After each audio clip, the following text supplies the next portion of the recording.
Ou, por exemplo, esses consumidores não pagaram o contrato. Problema: este contrato de compra e venda que essa empresa estabeleceu é um contrato que tem um foro de eleição.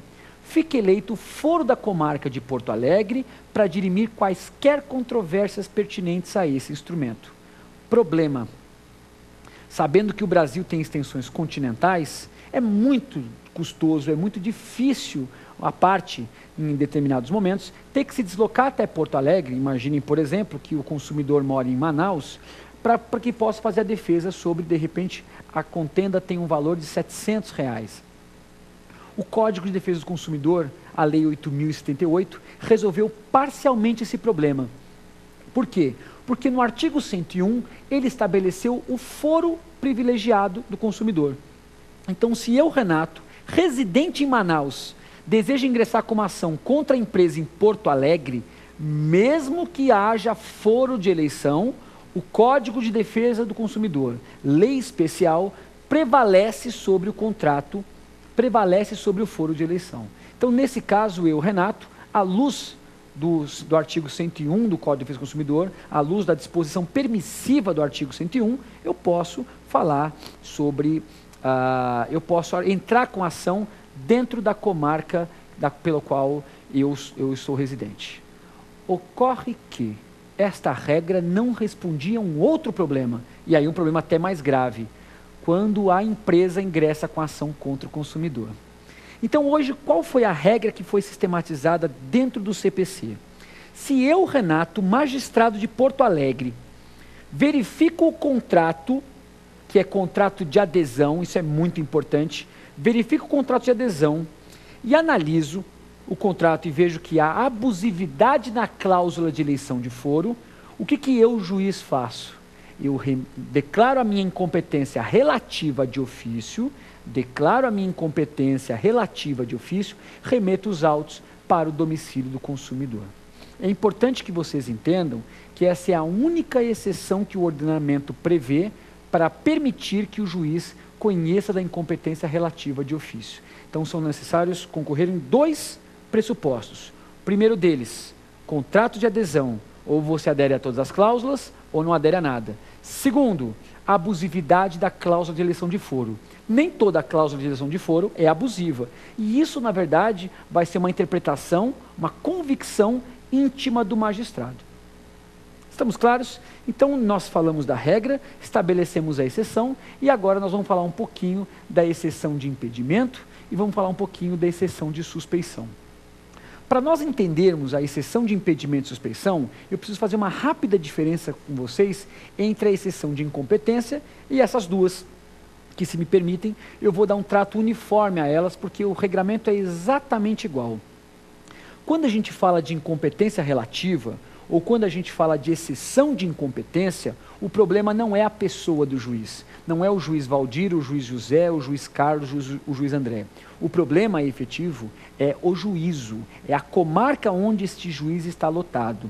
Tanto é que, se há exceção de incompetência, pouco importa qual foi o juiz que julgou. O que importa é sair aqueles autos daquela comarca e ser remetido para uma outra comarca, a comarca adequada, prevista em lei ou prevista em contrato. O problema do impedimento da suspeição não é a comarca, é o juiz. Então, na verdade, o juiz está maculado com o vício e ele não pode decidir. Tanto é que, na prática, quando você apresenta a exceção de impedimento ou quando apresenta a exceção de suspeição, os autos não são remetidos para lugar nenhum. Quem sai é o juiz. Vai entrar o seu substituto legal, mas o juiz vai decidir, ao analisar a suspeição, ao impedimento. Se ele entender que ele não pode julgar aquela causa, ele sai do processo, o processo continua correndo na quarta vara e quem vai entrar é o juiz substituto. Muito bem. Para nós entendermos bem a questão de exceção de impedimento e suspeição, nós temos que lembrar do principal pressuposto do juiz ao julgar uma causa. Se você me perguntar hoje qual é o principal predicado que um magistrado deve ter para poder decidir, eu vou responder a vocês: imparcialidade. Para que um juiz julgue, ele tem que ser imparcial. Há aquela clássica frase romanista que diz o seguinte: coloquem meus piores inimigos para julgar a minha causa, desde que eles sejam isentos. É importante que se entenda que a parcialidade, desculpem, a imparcialidade, a equidistância do juiz em relação ao litígio é o que vai fazer com que a decisão seja, pelo menos no campo ontológico, correta. Importante só que vocês entendam, dentro desse contexto todo, que como o juiz é imparcial, essa é a primeira regra que nós aprendemos, o juiz sempre vai julgar de maneira justa, favorável ou infavorável ao autor. Só que, fundamentalmente, nós temos que visualizar, dentro desse contexto todo, que existem fatores externos que podem fazer com que o magistrado não julgue de maneira correta. Esses fatores externos são fatores extraprocessuais, são fatores que não decorrem de situações da causa, podem até decorrer, mas via de regra são fatores alheios ao processo pelo qual o juiz esteja militando. Então, o que vocês têm que entender em relação a isso? Que situações como, por exemplo, o juiz ser parente de uma das partes, o juiz ter sido advogado de uma das partes, pode influenciar o juiz ao decidir. Atenta a essa situação, o Estado resolveu sistematizar as hipóteses em que o juiz não pode analisar a causa. Então, nessas situações em que o juiz deva ser afastado, a lei estabeleceu 2 critérios. Se o caso for muito grave, nós vamos denominar isso de impedimento. E a lei estabeleceu as regras de impedimento no artigo 134 do Código de Processo Civil. Se o caso for menos grave, nós estamos falando de suspeição. E a lei sistematizou as hipóteses de suspeição no artigo 135. Você vai me perguntar, como é que eu posso identificar as hipóteses de impedimento e de suspeição? Eu vou dar 2 respostas para vocês. Na vida prática, basta você abrir o Código de Processo Civil e lá se enumera, de forma autoexplicativa, as hipóteses de impedimento e as hipóteses de suspeição. Entretanto, para exame de ordem, é necessário, fora todas as matérias que nós temos que estudar, para exame de ordem, é importante que vocês entendam que existe uma técnica para que vocês guardem a diferença entre impedimento e a diferença entre suspeição. A regra é muito simples. Você sempre tem que se imaginar, como de fato você será em breve, advogado. Você tem que imaginar a seguinte situação: como é que eu posso provar que um juiz não pode julgar aquela causa?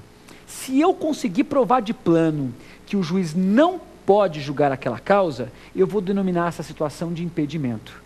Caso contrário, se demandar dilação probatória, eu vou denominar essa situação de suspeição. Então, se eu conseguir provar de plano, nós falamos de impedimento. Se demandar dilação probatória, nós falamos de suspeição. Ou seja, nós vamos tentar sistematizar agora, em em pouco espaço de tempo, as questões de impedimento e suspeição. Quero deixar claro uma questão a vocês, meus amigos.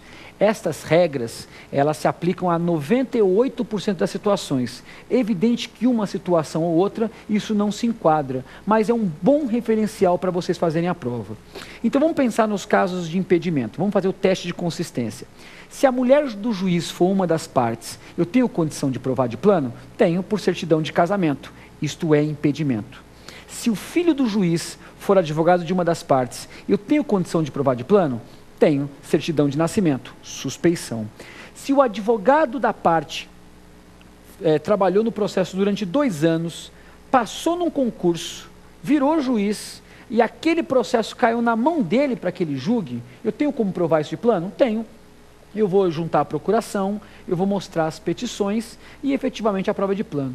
Imaginem só que o juiz proferiu a sentença em 1º grau, foi promovido para o tribunal, virou desembargador, e aquele processo caiu na mão dele para que ele decida.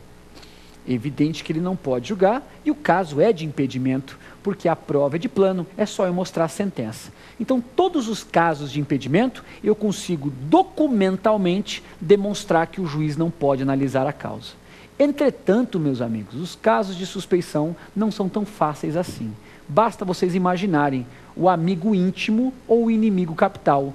Existe certidão de amizade? Não existe. Há como eu fazer uma prova documental da inimizade? Não.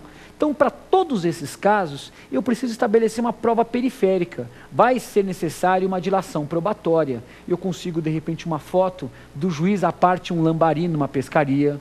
De repente, eu tenho um contrato de locação que o juiz é locador e o réu é locatário, seja locatário. Eu posso, por exemplo, juntar uma ata de assembleia de condomínio numa reunião que o síndico era o juiz e a outra